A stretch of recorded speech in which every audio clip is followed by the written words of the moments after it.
Une surface d'environ 2 mètres carrés, un poids proche de 5 kg, un tissu souple, lisse, résistant, extensible ou encore imperméable, la peau, organe le plus lourd et le plus étendu du corps humain, cumule à elle seule toutes ses propriétés. Elle est le seul organe vital de notre corps que l'on peut voir et a pour fonction, en l'enveloppant, de le protéger.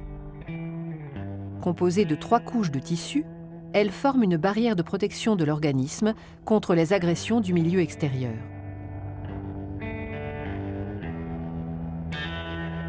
L'épiderme, c'est la couche superficielle directement en contact avec l'extérieur. Constituée d'une juxtaposition de cellules jouant le rôle de briques, comme dans un mur, appelé kératinocyte, il forme un bouclier presque imperméable et joue un rôle déterminant dans la bonne santé de la peau. Les cellules jeunes des couches profondes se multiplient et migrent continuellement vers la surface, repoussant les cellules âgées de plus en plus loin de leur source d'approvisionnement. 30 jours suffisent pour les renouveler totalement. En migrant à la surface de l'épiderme, les kératinocytes s'aplatissent, perdent leur noyau et meurent. On les appelle alors des cornéocytes. Ces cellules mortes forment une couche étanche et très résistante, la cornée.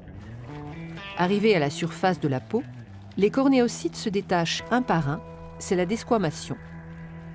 L'épiderme n'est pas irrigué directement par des vaisseaux sanguins, mais par diffusion du derme.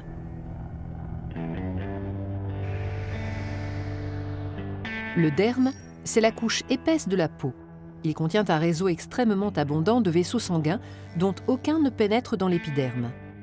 Ils ont, en plus de leur rôle nourricier, une fonction essentielle dans la régulation de la température du corps.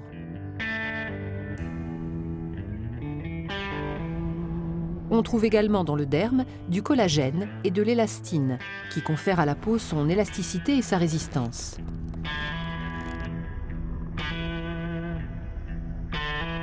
Il contient les bulbes pileux et les glandes productrices du sébum et de la sueur, la transpiration participant activement à la régulation de la température du corps. Enfin, le derme est richement pourvu en récepteurs sensoriels, permettant la détection de la pression sur la peau, des vibrations, des étirements ou la perception de chaleur et de froid.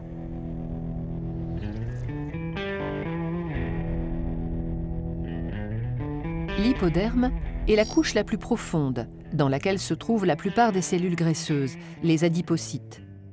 L'hypoderme, amortisseur de choc et protecteur contre le froid, constitue une véritable réserve d'énergie. La peau est donc une enveloppe vivante qui se renouvelle constamment et nous protège des rayons ultraviolets, des micro-organismes ou des agressions externes. Ces 2 millions de pores contribuent à la régulation de la température du corps par l'élimination ou la rétention d'eau. La peau est aussi une petite usine à vitamines. En puisant son énergie dans la lumière du soleil, elle fabrique la vitamine D, essentielle à la fixation du calcium sur les os.